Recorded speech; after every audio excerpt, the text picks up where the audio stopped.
विशेष राज्य के दर्जा इसलिए जरूरी है क्योंकि वो एक समय के लिए जरूरी है, क्योंकि हमको उस लाइन में आगे खड़ा होना है जो विकसित हो रहे हैं। हम तो अभी बहुत पीछे चल रहे हैं वर्ग अपने भविष्य के लिए, क्योंकि आपका भविष्य तभी बेहतर होगा जब बिहार विकसित होगा। बिहार में आप रहेंगे और इसके लिए जरूरी है एक बार आइए, कदम से कदम मिलाइए और हम अपने हक की लड़ाई लड़ते हैं। गुजरात को हमसे ज्यादा आज भी पैसा देते हैं, उत्तर प्रदेश को आज भी ज्यादा देते हैं, और जहां जहां आपको राजनीति रोटी सीखना होता है वहां ज्यादा फंड दे देते हैं। लेकिन बिहार के साथ नाइंसाफी क्यों?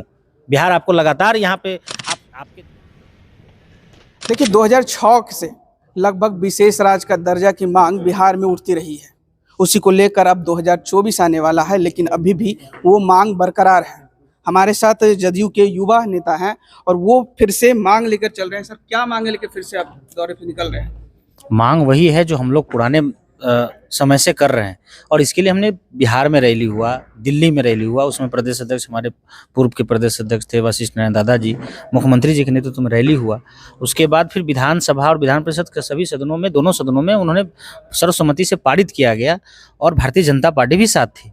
और आज भारतीय जनता पार्टी की केंद्र में सरकार है, और बिहार में उनको 14 और 19 में उनको मतदान भी मिला, यहाँ से उनको वोट भी मिले, जहाँ से सीटें भी जनता ने दिया। उसके बावजूद भी बिहार के साथ उपेक्षा क्यों किया जा रहा है?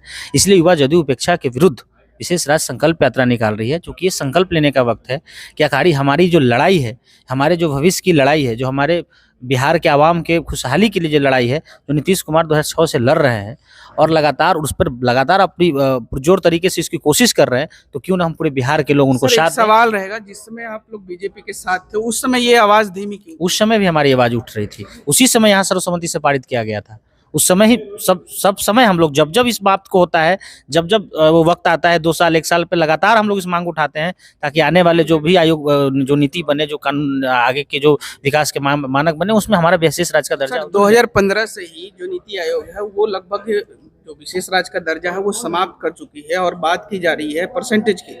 जहां अनुदान दिए जा रहे थे 41% से, अब उसे बढ़ाकर 45% का लगभग किया जा रहा है। तो इसमें क्यों नहीं आप लोग राज्य? देखिए, और भी राज्य हैं जो विकसित हैं, उनको 45%, हमको 41% से 45% से 4% से कितना हो जाएगा? आप कहीं बहुत पीछे छूट गए राज्य, जिस राज्य के पास कुछ नहीं है, जिस राज्य के पास कोई संसाधन नहीं है, जिस राज्य में कोई बड़ी इंफ्रास्ट्रक्चर नहीं है, जो राज्य में झारखंड को आपने अलग किया। ये भी सोचना चाहिए था कि झारखंड जब अलग हो रहा है तो इसको कैसे इसके संसाधन की पूर्ति होगी। और उसके अलावे जो बिहार में सुखाड़ है, बाढ़ है, और इसके लिए भी लगातार प्रयास हुआ। बिहार में सरकार, हमारे माननीय मुख्यमंत्री जी ने काम किया, और ये जो विकास की गति को बढ़ाना है, तभी तो सभी राज्यों के सामने हम खड़े हो पाएंगे, सभी राज्यों में समानता की स्थिति में हम आ पाएंगे। अभी तो हम लोग अपने हक पे, अपने जो संसाधन है, अपने जो हमारे यहाँ जो चीज़ें हैं, उसकी वजह से हम नेता नीतीश कुमार लगातार काम करके उस जगह तक पहुंचाए हैं। लेकिन अगर सही में भारत को विकसित बनाना है तो भारत में ही बिहार है, और बिहार के बिना विकसित नहीं बना सकते हैं। क्या बिना विशेष राज्य के दर्जा का बिहार विकसित नहीं हो सकता? विशेष राज्य के दर्जा इसलिए जरूरी है क्योंकि वो एक समय के लिए जरूरी है, क्योंकि हमको उस लाइन में आगे खड़ा होना है जो विकसित हो रहे हैं।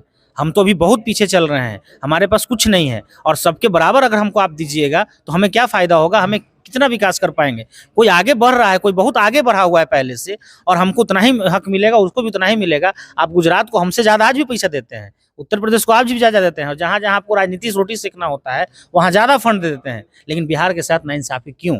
बिहार आपको लगातार यहाँ पे आपके नेता हैं या बिहार के जितने भी नेता हैं, उन्होंने लगातार इस बात का समर्थन किया कि विशेष राज्य का दर्जा मिलना चाहिए, लेकिन केंद्र से वो बात नहीं रख पाते हैं, क्योंकि उनके आका उनको डरा देते हैं। आपकी रैली कब से और कहां से शुरू? कल से हमारी रैली नहीं, कल से हम हर एक जिलों में जाएंगे, और कल महात्मा गांधी को मानने वाले हम लोग हैं, और महात्मा गांधी की धरती चंपारण जो बिहार में है, ये हमारे लिए बहुत सौभाग्य की बात है। और उसी धरती से हम लोग शुरू करेंगे, बेतिया से, और उसके बाद फिर हम लोग पूरे जिलों में जाएंगे, और कल हम लोग 11 से 12 बजे के बीच वहाँ पे निकलेंगे।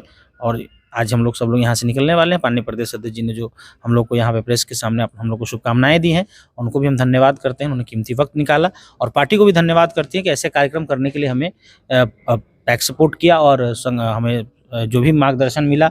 हमारे बीच में नजब भाई हैं, उनको धन्यवाद करते हैं। कुछ सोच हमारे जो जहन में आए उन्होंने बताया, और इस बात ये कार्यक्रम तैयार हुआ है, और ये कार्यक्रम बिहार के आवाम के लिए अच्छी होगी। और खास करके हम युवा वर्ग से कहना चाहते हैं आपके माध्यम से कि युवा वर्ग अपने भविष्य के लिए, क्योंकि आपका भविष्य तभी बेहतर होगा जब बिहार विकसित होगा। बिहार में आप रहेंगे, और इसके लिए जरूरी है एक बार आइए, कदम से कदम मिलाइए, और हम अपने हक की लड़ाई लड़ते हैं, अपने परिवार के लिए, अपने बिहार के लिए, अपने समाज के लिए लड़ते हैं। इस बार की रैली में क्या खास रहेगा, क्योंकि आप लगभग 2006 से ही रैली चलती आ रही है, कुछ ना कुछ होते जा रहा है, लेकिन विशेष राज्य का दर्जा नहीं मिल रहा है। देखिए, इस बार क्या जात बात छोड़ो, बिहार को जोड़ो, और बिहार को जोड़ के विशेष राज्य के दर्जा के लिए हम लोग संकल्पित हैं और आर पार की स्थिति में है।